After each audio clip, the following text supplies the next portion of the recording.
बिस्मिल्लाहिर्रहमानिर्रहीम। सबसे पहले तो मुझे बड़ी हैरानगी की बात है कि आज सिक्योरिटी 3 गुना ज़्यादा बढ़ाई गई उनको जब अदालत में लाया गया। और सबसे बड़ी अफसोस की बात यह है कि उनकी हथकड़ी नहीं खुलवाई गई आज। जैसे कि आपने देखा कि उनको उसी तरीके से कपड़ा डाल के हथकड़ी लगा के, और जब मेरे से भी मुलाकात करवाई गई तो उनको हथकड़ी में ही करवाई गई है।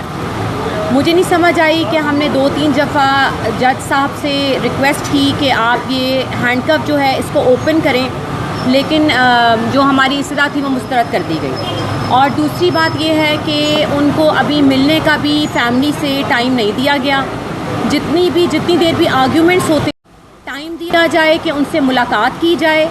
और हम जिस मुश्किल में मैं हूँ इस वक्त, मेरे से तो उनका राब्ता ही नहीं हो रहा, ना मेरे से मुलाकात हो रही है, रिमांड मांगा जा रहा है। इनकी फाइंडिंग्स मुझे पता नहीं है कि आईओ साहब क्या लिख रहे हैं। सिर्फ इतना पता है कि 50 लाख रुपए की रिश्वत का केस है जिसके ऊपर वो आते हैं, बहसते हैं और चीज़ें ख़त्म हो जाती हैं।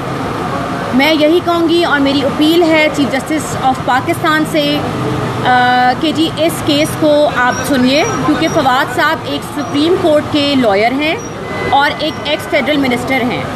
ये इस तरह का रवैया बिल्कुल नामुनासिब है जिस तरीके से उनको लाया जाता है।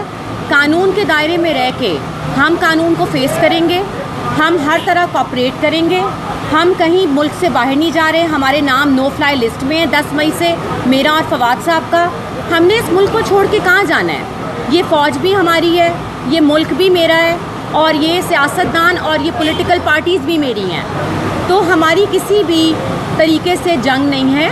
अगर कोई फाइंडिंग आईओ साहब देते हैं इस केस में, और अगर किसी तरह का कोई हमारी तरफ से कोई पैसे निकलते हैं जो कि वो कह रहे हैं, तो हमें बताइए, तो इसको आप रिलीज़ करें और अपनी फाइंडिंग्स दे के इस केस को आगे बढ़ाइए। टाइम डिले टैक्टिक्स ना करें इसके साथ, जो आपको पता है कि एक हमारी पुलिस का रवैया है। और हमने कॉन्टेम्प्ट ऑफ कोर्ट भी अभी फ़ाइल की है। उनके हैंडकफ नहीं खोले, उनको दहशत गर्दों की तरह लाया गया है। और जिस तरीके से आप सब ने देखा है, मैं उम्मीद करती हूँ कि हमें इन अदलिया से इंसाफ मिलेगा। मेरी प्राइम मिनिस्टर इंटरिम अनवारुल हक साहब से रिक्वेस्ट है कि वो इंटरवीन करें इसके अंदर। मैंने उनके ऑफिस में रिक्वेस्ट डाली हुई है कि वो मेरे से मुलाकात का मुझे टाइम दें। जिस तरीके से उनको ले जाया गया मेरी बच्चियों के सामने, वो बहुत नामुनासिब बात है। और लेट्स सी कि अभी तक तो मेरे से किसी ने रब्ता नहीं किया है, लेकिन इंटरिम गवर्नमेंट से मेरी ये रिक्वेस्ट है कि इस चीज़ को देखिए और मुझे मुलाकात का टाइम दीजिए। Thank you. अच्छा निपा साहिबा, अभी आपकी कमरे अदालत में मुलाकात भी हुई है तमाम 24 साल से, क्या उनका बताना था, क्या रवैया उनके साथ, क्या डिस्कशन हुई आपकी तमाम से? अभी उनका ब्लड प्रेशर बहुत हाई हुआ था। I will send the tablets to him. और आप लोगों ने भी देखा है कि जिस तरीके से उनको लाया गया है, वो आपकी आंखों ने भी देखा है सब कुछ मनाजिर। तो मैं इसके ऊपर क्या कमेंट करूँ आप? मैडम, ये कहा जा रहा है कि वो पाकिस्तान पार्टी में या ज्वाइंट के बाद नहीं जा रहे, इस वजह से गिरफ्तार किया गया। इस बात में ये आपको कौन कह रहा इस बात में कितनी सदाकत? ये आपको कहे कौन रहा है? मुझे नाम बताइए। ज़राई नहीं होते, आई नीड द नेम। मुझे नाम बताइए कौन कह रहा है। ज़राई नहीं होते कुछ, मैं उसको नहीं मानती कि ज़राए है कि क्या है। जो केस है इस वक्त मैं उसकी बात करूँगी। बाकी जो भी फवाद साहब का जिस पार्टी में जाने का फ़ैसला होगा वो खुद इसको डिसाइड करेंगे।